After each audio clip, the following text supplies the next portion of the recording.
Hello friends, welcome to win academy. তোমরা জানো Navodaya class 6-এ ভর্তির জন্য পাটিগণিতের যে অঙ্কগুলি পড়ে তা সবই উঁচু ক্লাসের, আর তোমাদেরকে ক্লাস 5-এ পড়তে পড়তে সেই অঙ্কগুলোর সমাধান করতে হয়। আবার কেউ কেউ তো ক্লাস 4 থেকেও পড়ো, অর্থাৎ বুঝতেই পারছো তোমাদের জন্য কতটা কঠিন। কিন্তু মনে রাখবে, কোনো কিছুই অসম্ভব নয়। আমি আমার ভিডিওতে চেষ্টা করি খুবই সহজভাবে প্রতিটি বিষয় তোমাদের কাছে তুলে ধরতে, যাতে করে তোমরা খুব ভালোভাবে বুঝতে পারো বা তোমাদের বুঝতে কোনো অসুবিধে না হয়। আমি যখন আমার কোচিং সেন্টারে পড়াই তখন বুঝতে পারি যে সব বাচ্চা সমানভাবে বুঝতে পারে না। কেউ চট করে ধরে ফেলে, আবার কারোর একটু বেশি সময় লাগে। কিন্তু ওই যে আগে বলেছি, অসম্ভব বলে কিছু নয়। তোমরা একটু চেষ্টা করলে অবশ্যই পারবে। তাহলে চলো আজকে গতির সময় এবং দূরত্ব চ্যাপ্টারে বেসিক কিছু জিনিস তোমাদের শেয়ার করি। এর ওপর তো ভিডিও অলরেডি ছাড়াই আছে, তোমরা চাইলে দেখে নিতে পারো, এর লিঙ্ক আমি ডিসক্রিপশান বক্সে দিয়ে দেবো। মনে রাখবে, এই চ্যাপ্টারের ভিত হচ্ছে তিনটি বিষয়। এক হচ্ছে গতিবেগ অর্থাৎ স্পিড, 2 নম্বর হচ্ছে দূরত্ব অর্থাৎ ডিস্টেন্স, এবং 3 নম্বর হচ্ছে সময় অর্থাৎ টাইম। প্রতিটি অঙ্কে যে কোনো দুটি তথ্য দেওয়া থাকে আর একটা বের করতে বলা হয়। যেমন ধরো, কোনো অঙ্কে দূরত্ব এবং সময় দেওয়া আছে, গতিবেগ বের করতে হবে। বা কোনো অঙ্কে দূরত্ব ও গতিবেগ দেওয়া থাকে, সময় বের করতে হবে। আবার কোনো অঙ্কে সময় এবং গতিবেগ দেওয়া আছে, দূরত্ব বের করতে হবে। তাই এক্ষেত্রে প্রথমে আমরা এর সূত্রটা জেনে নেব। সূত্রটি হচ্ছে গতিবেগ সমান দূরত্ব বাই সময়, সময় সমান দূরত্ব বাই গতিবেগ, দূরত্ব সমান গতিবেগ গুণিত সময়।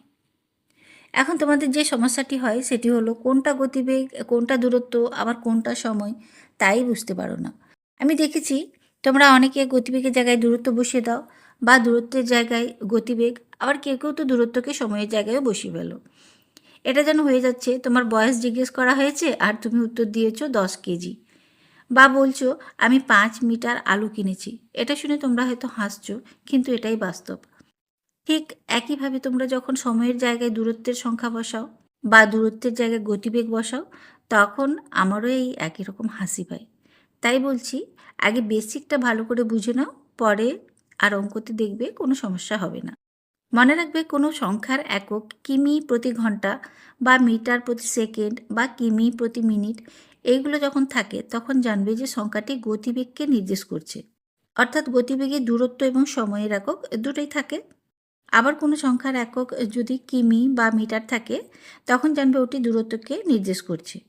আর যখন সংখ্যার একক ঘন্টা বা মিনিটে বা সেকেন্ডে থাকবে, তখন জানবে সেটি সময়কে নির্দেশ করছে।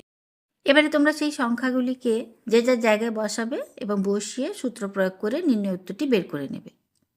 এর সঙ্গে আরও একটা কথা বলে রাখি, সূত্রতে বসিয়ে সমাধান করার আগে দেখে নেবে এককগুলো একই আছে কি না। অর্থাৎ গতিবেগ যদি কিমি প্রতি ঘন্টা এবং সময় যদি সেকেন্ডে থাকে, সেক্ষেত্রে গতিবেগকে মিটার পার সেকেন্ডে করে নেবে, বা গতিবেগকে একই রেখে সময় যে সেকেন্ডে আছে সেটাকে ঘন্টায় পরিবর্তিত করে তারপর অঙ্কের সমাধান করবে। আবার যদি গতিবেগ মিটার প্রতি সেকেন্ড এবং সময় যদি ঘন্টায় থাকে, তখন ওই গতিবেগকে কিমি প্রতি ঘন্টায় করে নেবে, বা একইভাবে সময়টা যে ঘন্টায় আছে সেটাকে সেকেন্ডে করে নেবে। এরপরে সূত্রে বসাবে। এরই সঙ্গে আমি কিমি প্রতি ঘন্টা থেকে মিটার প্রতি সেকেন্ড বা মিটার প্রতি সেকেন্ড থেকে কিমি পার ঘন্টাতে যাওয়ার সূত্রটা একটু তোমাদের বলে দিই। মনে রাখবে, গতিবেগ যদি কিমি প্রতি ঘন্টায় থাকে, তাকে যদি আমরা মিটার প্রতি সেকেন্ডে করি, তাহলে সেই সংখ্যাটিকে 5/18 দিয়ে গুণ করতে হবে। আর গতিবেগ যদি মিটার প্রতি সেকেন্ড থাকে, তাকে কিমি প্রতি ঘন্টায় কনভার্ট করতে হবে। সেক্ষেত্রে আমরা সংখ্যাটিকে 18/5 দিয়ে গুণ করব। অর্থাৎ ছোট এককে যাচ্ছি মানে ছোট সংখ্যাটা দিয়ে গুণ, বড় এককে যাচ্ছি মানে বড় সংখ্যা দিয়ে গুণ। এবারে এর একটি উদাহরণ দিয়ে তোমাদের বুঝিয়ে দিই। 14 মিটার প্রতি সেকেন্ড গতিতে যাওয়া একটি ট্রেন 20 সেকেন্ডে কত দূরত্ব যাবে? প্রথমে এই অঙ্কটাতে যে যে তথ্যগুলি দেওয়া থাকে আগে সেগুলো লিখে নেবে। এই 14 মিটার প্রতি সেকেন্ড দেওয়া আছে, এটা হচ্ছে গতিবেগের একক, তাহলে লিখি গতিবেগ সমান 14 মিটার প্রতি সেকেন্ড। আর এই যে 20 সেকেন্ড আছে, এটি হচ্ছে সময়ের একক, এক্ষেত্রে সময়টা লিখি সময় সমান 20 সেকেন্ড। এবারে আমরা দুটোর এককটা দেখি, দুটোর একক একই আছে, এখানেও গতিবেগটাও সেকেন্ডে প্রকাশ করেছে আর সময়টাও আছে সেকেন্ডে। তাহলে এক্ষেত্রে দূরত্ব সমান আমরা পাবো গতিবেগ গুণিত সময়। এবারে গতিবেগের জায়গায় বসাবো 14 গুণিত সময় হচ্ছে 20 সমান পাবো 280 মিটার। আবার ধরো এই ধরনের অঙ্কে গতিবেগ দেওয়া আছে 54 কিমি প্রতি ঘন্টা আর সময়ের জায়গায় দেওয়া আছে 20 সেকেন্ড। এক্ষেত্রেও দূরত্ব বের করতে হবে। লক্ষ্য করো এখানে দুটি ক্ষেত্রে সময়ের এককটা দু রকমের আছে।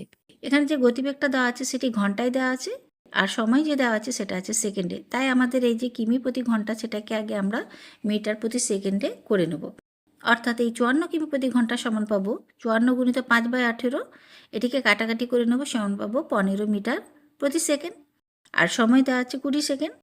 দূরত্ব সমান পাবো গতিবেগ গুণিত সময় সমান 15 গুণিত 20 সমান 300 মিটার।